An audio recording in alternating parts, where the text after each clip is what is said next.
Today, I want to talk about the single most expensive panic attack in modern financial history. It's a phenomenon sweeping through the retirement plans of millions of Americans, potentially locking in a permanent, irreversible loss of wealth. You've probably seen the headlines, or maybe you've felt that anxiety. Yourself that nagging suspicion that the Social Security system is about to collapse and you need to get your share before the money runs out. This fear is causing a massive behavioral shift. Recent data shows a startling 16% spike in early Social Security claims this year. Demographics alone can't explain this surge. We are witnessing a stampede for the exits, with nearly half of all new claimants filing at age 62, the earliest possible moment. They're eagerly accepting a permanent 30% reduction in their guaranteed lifetime income. But is this rush a smart defensive move against a failing system?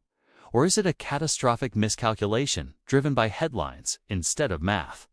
Now, before we dive into the numbers, please remember this video is for educational purposes only. We're exploring hypothetical scenarios to clarify complex decisions, but this isn't a guarantee of future results. Your own situation requires personalized professional advice. First, let's dissect the fear itself, because you can't make a rational financial decision when you're terrified. The narrative that Social Security is going broke is a half-truth that's been distorted into a full-blown myth. Here's the reality. Social Security is mainly a pay-as-you-go system funded by current payroll taxes. Yes, the trust fund reserves are projected to be depleted around 2033 or 2035. However, depletion does not mean disappearance. Even if Congress does absolutely nothing, which is historically unlikely, given the voting power of seniors, the incoming tax revenue is still projected to cover about 83% of scheduled benefits.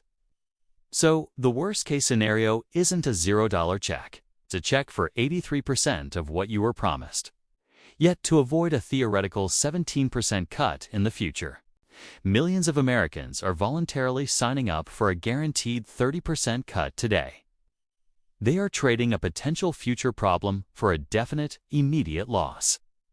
This behavior is a classic example of what behavioral economists call loss aversion. The pain of potentially losing benefits feels twice as powerful as the pleasure of getting a higher check later. It's the bird in the hand fallacy on a massive scale.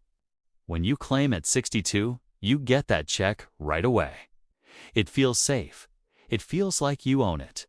But this feeling of safety is often an illusion that hides the true risk of retirement. Longevity. We aren't just living longer. We're living significantly longer with higher medical costs.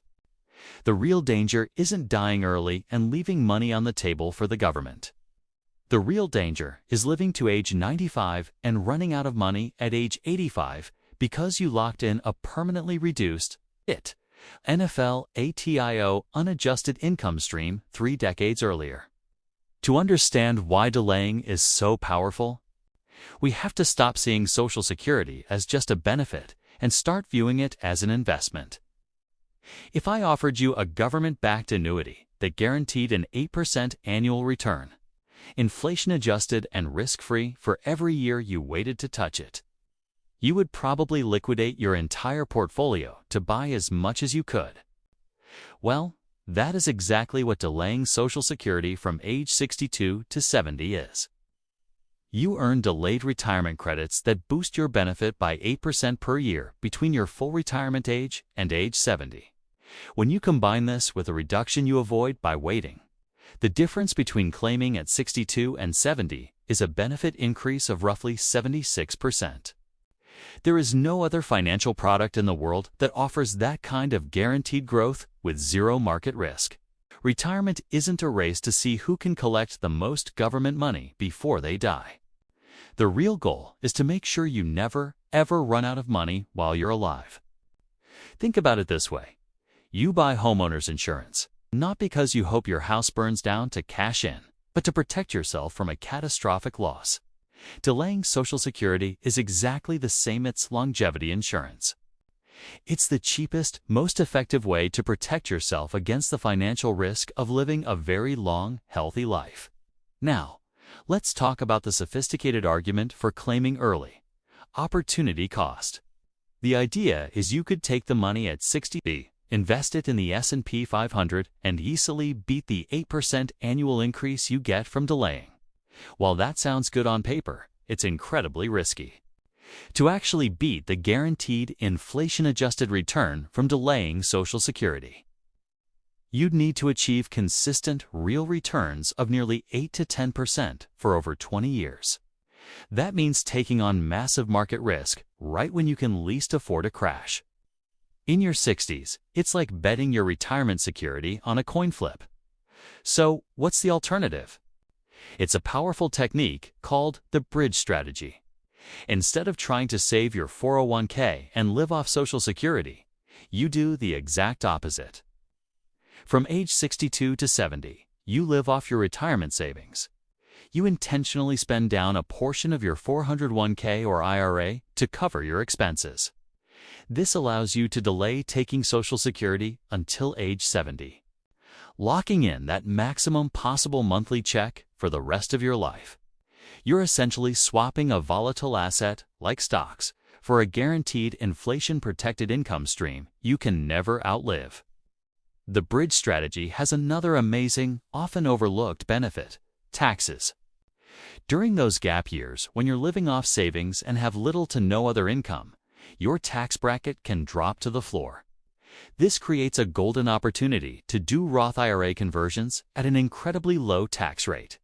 You can move money from your traditional taxable retirement accounts into a tax-free Roth account, saving you a fortune in taxes later in retirement. It's a 1-2 punch for a more secure financial future. But there's one more reason to delay, and it might be the most important one of all, especially for married couples. It's the survivor benefit. Let's be blunt. When one spouse dies, the smaller Social Security check disappears. The surviving spouse gets to keep only the larger of the two benefits. If you are the higher earner and you claim early at 62, you are potentially sentencing your surviving spouse to a permanently reduced income for the rest of their life. By waiting until 70, you ensure that if something happens to you, your loved one receives the maximum possible survivor benefit, protecting them financially when they are most vulnerable. Claiming early often prioritizes a couple's comfort today over the survivor's security tomorrow. So before you rush to claim Social Security, ask yourself, are you playing a short-term game? Or are you building a fortress of financial security that will last a lifetime for both you and your spouse? Thinking differently about this one decision can change everything. Financial gurus like Sue Zorman are shouting from the rooftops that 70 is the new 65. And for a good reason. She says refusing to delay is often the single biggest blunder retirees make, and it can cost them hundreds of thousands in lifetime income. Think about it. You can't control the stock market. You can't control interest rates or inflation. But you absolutely can control when you start taking Social Security. It's the one lever you have to create certainty in a very uncertain world. Sure, getting that check earlier, at 62, feels good. It's like a bird in the hand. But mathematically, it's a huge error. You're trading a small, vulnerable check today for a robust, inflation-proof fortress of income down the road. Now, let's be clear. There are exceptions. If you're in poor health and have a shortened life expectancy, claiming early makes sense. If you have zero other savings and physically can't work anymore, Social Security is your lifeline, and you should absolutely take it. But for the millions of Americans claiming early just because they're scared the money will run out or because they want some extra spending money while they're still young, the math tells a different story. It's a tragic mistake. You're basically selling your future financial security for pennies on the dollar. This isn't just about getting a bigger number on a spreadsheet. Delaying is about securing your freedom. It's about being 85, watching the stock market go crazy, and not even blinking because your guaranteed income covers all your essential needs. It's about making sure your spouse is taken care of even after you're gone. It's the ultimate hedge against the one risk no investment portfolio can ever fully manage: the risk of outliving your money. So, how do you actually do this? It starts with a shift in your thinking. See your retirement savings not as a treasure chest to be guarded, but as a bridge. It's the tool that gets you from retirement day to that maximum Social Security benefit at age 70. You need to calculate your break-even point. But don't just use average life expectancy. If you're a healthy couple at 65, there is a better than 50% chance one of you will live to 90. You need to plan for that reality. Don't fall for those scary headlines about Social Security going broke. They're designed to sell ads and make you panic. And panic leads to bad decisions. Fear should never write your financial story. Let's say the system does face cuts in the future, maybe a 20% reduction. Well, a 20% cut to a maximized age 70 benefit still leaves you with a lot more money than a 20% cut to a reduced age 62 benefit. The fundamental math doesn't change. Delaying is the most powerful tool you have. So, take a deep breath, ignore the noise, and look at the numbers for your own situation. Your future self will thank you for it. If this helped you see things a little clearer, hit that like button and subscribe for more tips to secure your financial future. Thanks for watching.